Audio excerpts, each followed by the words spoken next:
Hello, Peripatetics. It's been a while since I've taken you on the path of the interminable forest. Here I take a detour from my power walks, and now that spring is back, I'll take you into the interminable path. It's interminable because it's a loop. Once you get to the end, it loops back.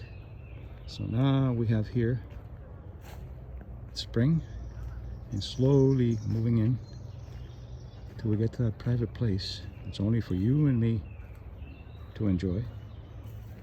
Over here we sit here and then we discuss the topic of the day, and today it's going to be, don't concern yourself so much with air pollution or global warming.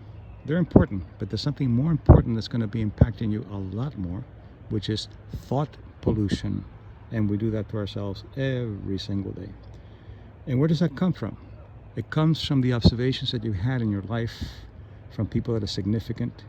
You see their failures, you see their problems, and you see the things that happen to them.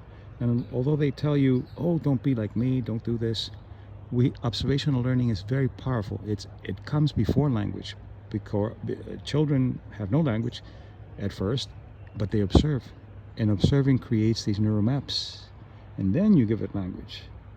So what you want to do is see what shaped your mindscapes. When you wake up in the morning, see what kind of thoughts come in. Are they based on fear? Are they based on combating the world, on failing, on winning? Some are very good, but you have to look at the ones that pollute you. The thought pollution comes when it's an overwhelming sense of helplessness and negativity and disgust about the world and about yourself. So catch yourself, and when you do, you get a negative thought, you stop and you go, all right, I caught it, and you take a deep breath and you smile. That is a neuropsychological indication that you're accepting this as good, as catching it being good. And then what you do is you look around and look at the complexity of the world, especially if you're out in nature like this. Look at the complexity of the world, the design of the world, and the complexity of creating all of this in an ecological perfection, or close to perfection. We have chaos. So thought pollution is the topic, and the way to catch it now is to be aware that it's there. And how does it affect you? Well, your biology doesn't know what you're thinking, if it's real or not. Your cognition knows. But if you start having negative thoughts about an attack or something, you're going to have the stress response as if it were actually happening. So the cognition has to be the filter, has to be the one that teaches not to respond to those kind of things. And then your biology begins to change, and you begin to change. And then your thoughts are clean.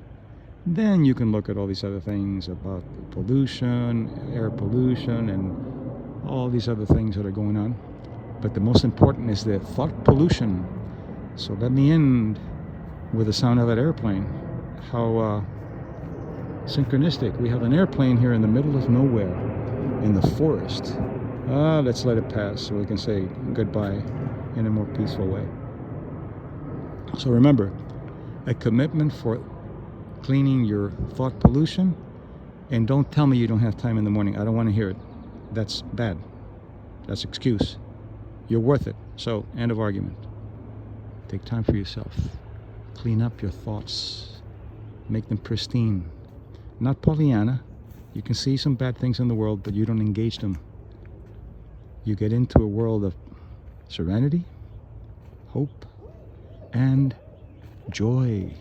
So now, I go back to my power walk and peripatetics and joy.